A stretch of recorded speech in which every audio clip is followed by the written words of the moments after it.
할렐루야. 오늘 이 자리가 주님 앞에 우리의 탄식을 내어놓는 기도의 자리가 되길 소망합니다.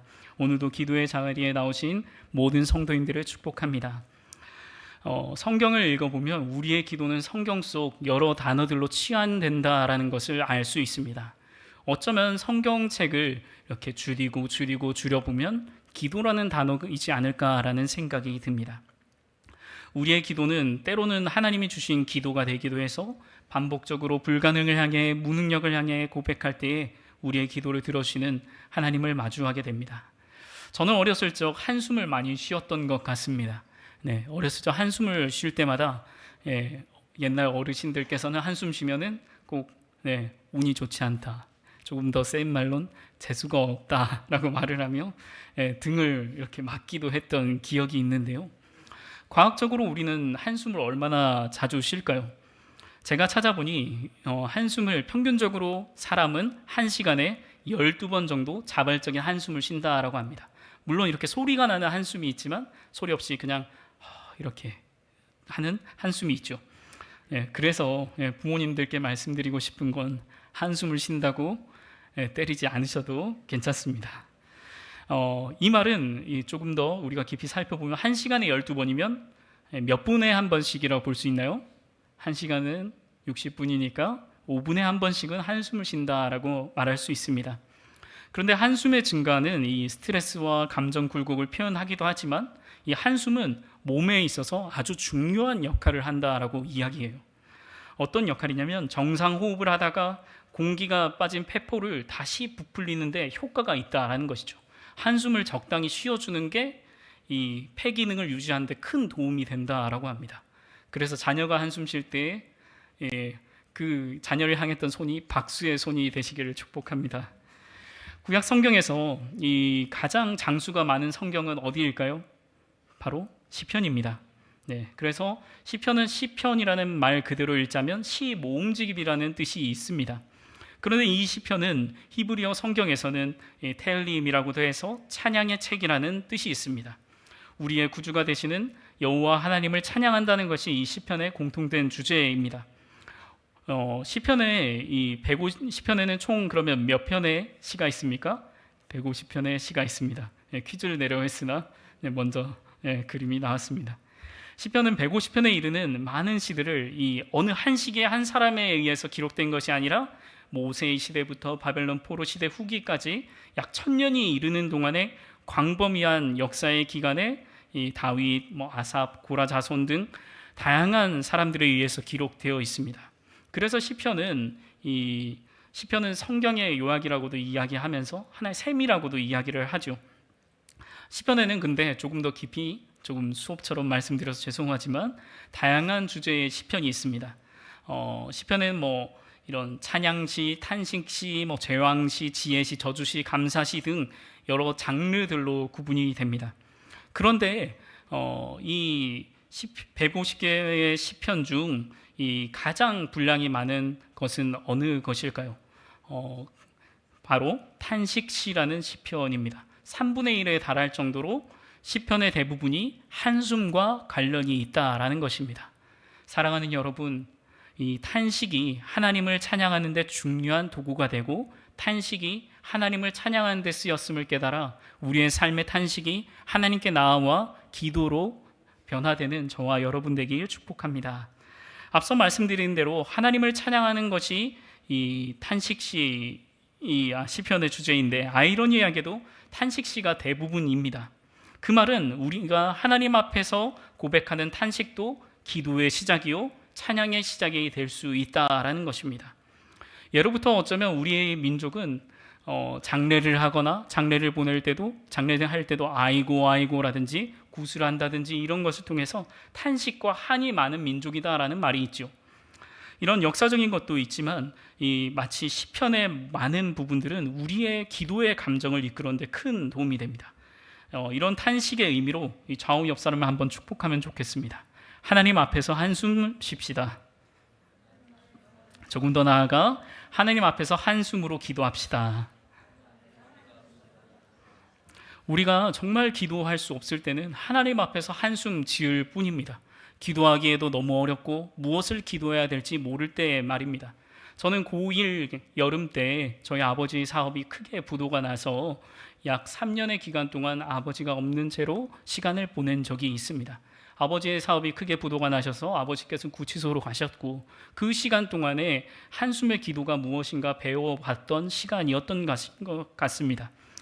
어렸었던 때라 어떻게 기도해야 될지 몰랐고 어떻게 내 마음을 고백해야 될지 몰랐던 시간이었습니다.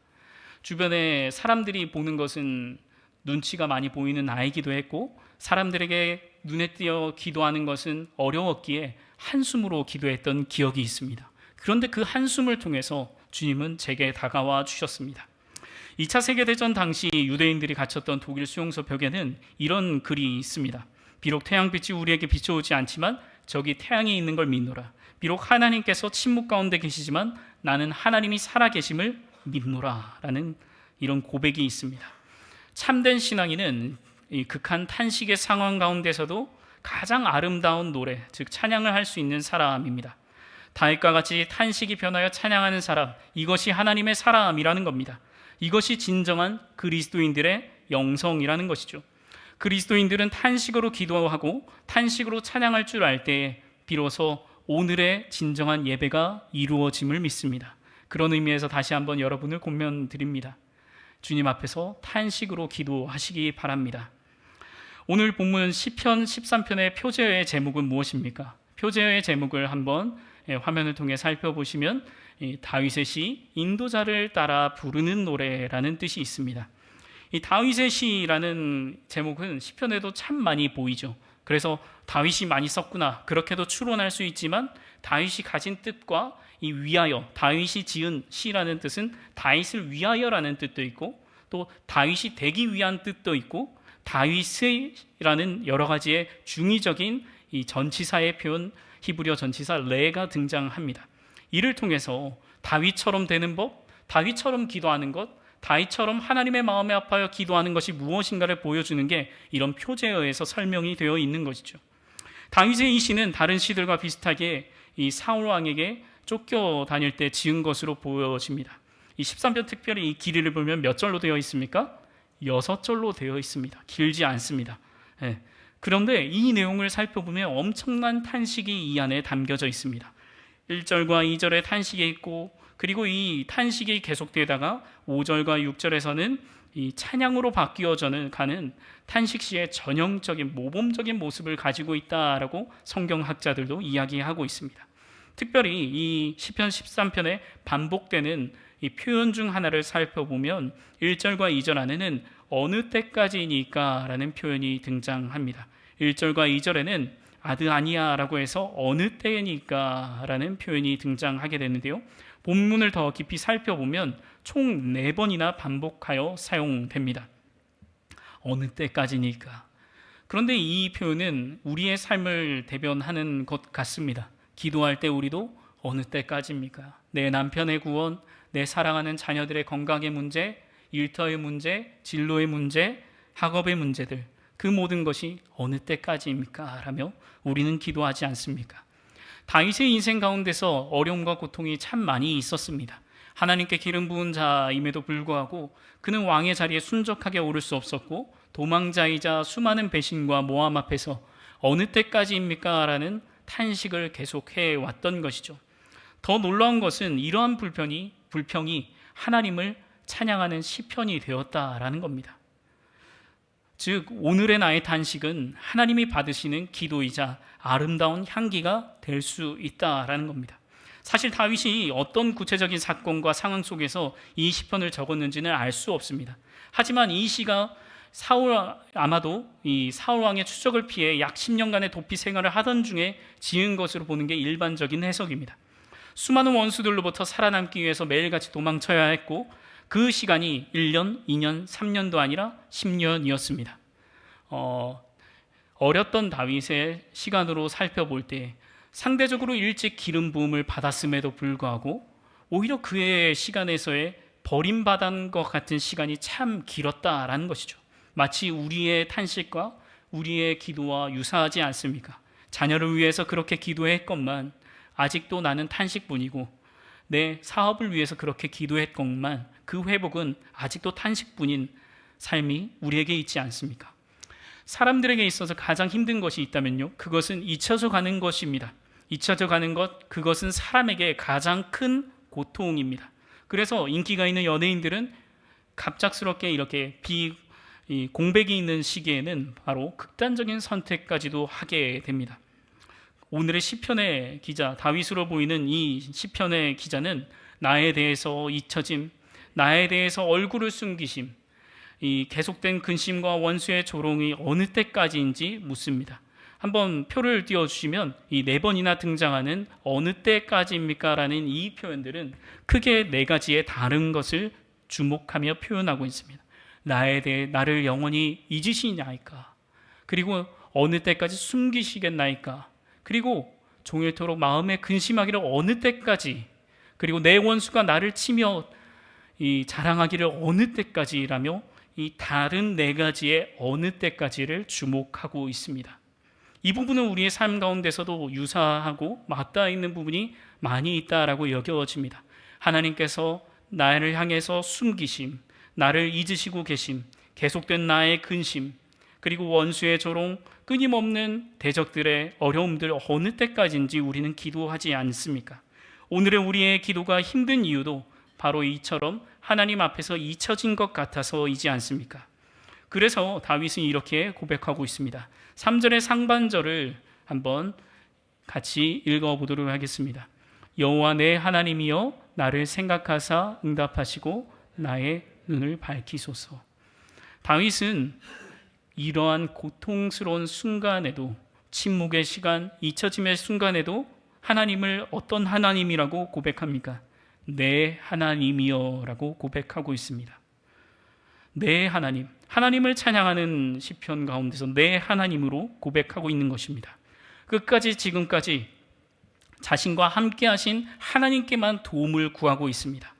이러한 부분에서 탄식은 하나님께만 올려드려야 된다라는 겁니다.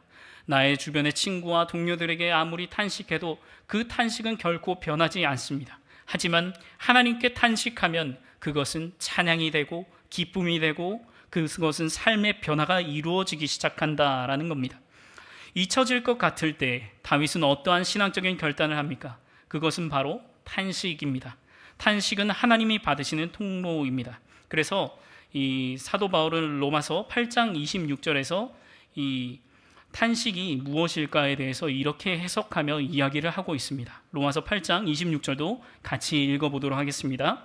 이와 같이 성령도 우리의 연약함을 도우시나니 우리는 마땅히 기도할 바를 알지 못하나 오직 성령이 말할 수 없는 탄식으로 우리를 위하여 친히 간구하시느니라. 아멘. 탄식이 무엇입니까? 탄식은 기도할 바를 모르는 이들을 위하여 간구하는 성령의 통로가 된다라는 것입니다. 탄식이 무엇입니까? 나는 기도할 수 없어도, 나는 아파할 수밖에 없어도 하나님이 남겨놓으신 성령님이 일하시는 통로가 된다라는 겁니다. 우리가 잘 아는 말씀처럼 성령은 왜 이렇게 탄식하는 것일까요? 인간이 소망을 갖고 인내로서 고난으로 이겨내려고 하지만 인간의 연약함으로 인해서 탄식하고 마땅히 기도할 바조차 모르기 때문입니다. 하나님께서 보내신 이 성령은 인간이 현재의 고난을 감당하기에 너무나 연약하다는 걸 잘 알고 계십니다. 그래서 성령께서는 사람의 연약함을 도우셔서 성령께서 도우시는 방법은 말할 수 없는 탄식으로 우리를 위하여 친히 간구하시는 것입니다. 이어지는 27절의 말씀 가운데서는 원래 하나님의 뜻대로 성도를 위하여 간구하기까지 한다라고 이야기합니다. 비록 우리가 무엇을 기도해야 할지 모르고 비록 우리가 내 삶 가운데 기도가 이루어지지 않아서 탄식할 수밖에 없을 때 별개로 성령께서는 우리를 위하여 직접 간구하신다라는 것입니다. 즉 성령의 탄식이 말할 수 없는 탄식이라고 표현하는 이유는 인간의 언어로는 표현할 수 없고 인간의 생각으로 알 수도 없기 때문입니다. 부모가 자녀들을 키울 때 가장 마음이 아픈 때가 있습니다. 언제입니까? 아이가 울지도 않고 먹지도 않을 때 가장 마음이 답답하고 아픕니다. 이 탄식은 하나님을 인정한다는 뜻이죠. 탄식한다는 것은 하나님을 내 아버지로 받아들이는 1차적인 시도입니다. 하나님이 내 아버지기에 하나님 앞에서 나는 탄식하고, 탄식은 즉 이러한 의미에서 살아있다라는 뜻입니다. 탄식함으로 오늘도 하나님을 내 아버지로 받아들이시길 바랍니다. 육아에 있어서 의학적으로 가장 위험한 수준의 아기들이 있습니다. 그것은 바로 사일런트 베이비라고 칭하는 이 아기들입니다. 사일런트 베이비란 이 배고파도 울지 않고 짜증 한번 내지 않는 순한 아이를 뜻합니다. 이렇게 말하면 좋은 거 아닌가요? 아이가 보채지 않고 간밤에 잘 자기만 해주고 조용히만 있으면 얼마나 복된 거 아닙니까? 라고 이야기할 수 있는데, 울지도 않고 짜증을 내지도 않으면 부모와 편한 것이 아닙니까? 라고 물으실 수 있는데, 이 사일런트 베이비의 가장 심각한 문제는 성장 이후의 대인관계와 사회 적응에서의 어려움을 가져온다라고 합니다. 어쩌면 우리의 삶 또한 사일런트 베이비처럼 기도하고 신앙생활하고 있지 않습니까? 내 감정을 표현하기보다는 내 감정을 철저히 숨기고 내 간구만 하나님께로 나아와 우리가 고백하고 있지 않습니까? 한국교회의 모습을 살펴봐도 사일런트 베이비의 모습과 같다라는 생각이 듭니다. 다음 세대의 신앙의 계승 가운데서도 다음 세대에 대해서 교육적으로는 가르치려고 하지만 하나님을 향한 이 마음의 고백들을 접어두고 신앙교육을 하고 있지 않나라는 생각이 듭니다. 하나님을 향해 도무지 울지 않는 세대를 우리가 키워내고 있지는 않습니까? 가정조차도 하나님을 향해 울지 않고 자녀들조차도 하나님을 향해 울지 않습니다. 세상을 향해 오히려 손을 내밀고 사람을 향해 손을 내밀지만 하나님을 향해 손을 내밀지 않는 하나의 사일런트 베이비의 모습으로 우리가 살아가고 있지는 않습니까? 그런데 이 사일런트 베이비를 해결하는 중요한 해결책이 있습니다. 유일한 해결 방법이 있다고 하는데 그것은 바로 스킨십을 늘리는 것이라고 합니다. 스킨십이 유대 관계를 발전시키기 때문이죠. 즉 사일런트 베이비와 같았던 우리의 신앙생활이 바뀔 수 있는 길은 주님과의 스킨십을 늘려나가는 것입니다. 말씀을 통해서, 기도를 통해서, 예배를 통해서 우리는 말할 수 없는 탄식으로 다가오시는 성령님을 통해서 탄식으로 주님께 나아갈 때에 우리는 이와 같이 철저히 감정을 숨겨왔던 사일런트 베이비의 모습에서 벗어날 수 있다라는 겁니다. 그렇다면 우리는 어떻게 하면 이 탄식의 기도를 드릴 수 있을까요? 우리 첫째 같이 읽어보도록 하겠습니다. 첫째 같이 읽겠습니다. 시작. 하나님을 찾아야 합니다. 하나님을 찾는 것이 탄식의 기도의 시작입니다. 1절의 고백 다시 한번 읽어보도록 하겠습니다. 여호와여 어느 때까지니까 영원히 잊으시나이까? 주의 얼굴을 나에게서 어느 때까지 숨기시겠나이까?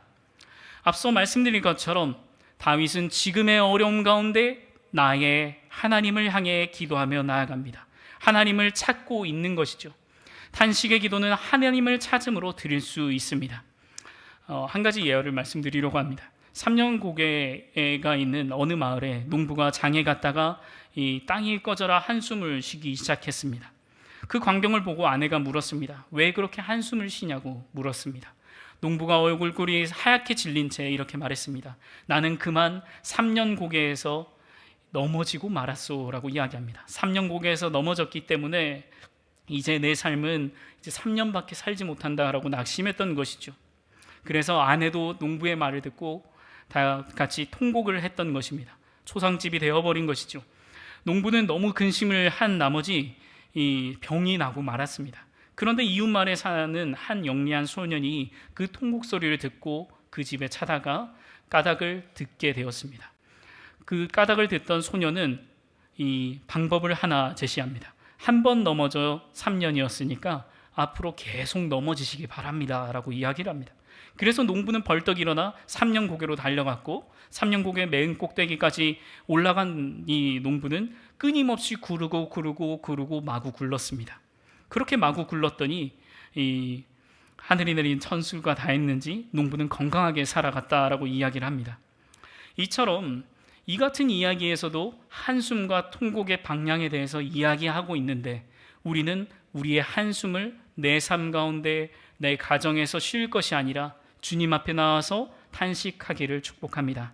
두 번째 탄식의 기도를 드리는 두 번째 방법은 무엇일까요? 둘째 같이 읽도록 하겠습니다. 임재 앞에 기다려야 합니다. 다윗의 기도가 시작되는 시편 13편에 등장하는 네 가지의 반복된 단어 어느 때까지라고 말을 하면서도 다윗은 여전히 기다리고 있습니다. 우리의 기도가 끊임없이 지속되지 않는 이유 중에 하나는 기다리지 않기 때문입니다. 기다림이 없는 기도를 하기 때문에 우리의 기도는 깊어지지 않습니다. 기다림이 없는 기도를 하기 때문에 우리는 간구만 끊임없이 쏟아내는 것이죠. 다윗은 기다림으로 기도했습니다.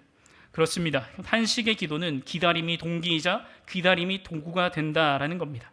기다릴 수밖에 없어 탄식할 수밖에 없지만 기다릴 수밖에 없어서 기도할 때 놀랍게도 기다림을 통해 이 기도가 찬양이 되고 기쁨이 된다라는 것입니다.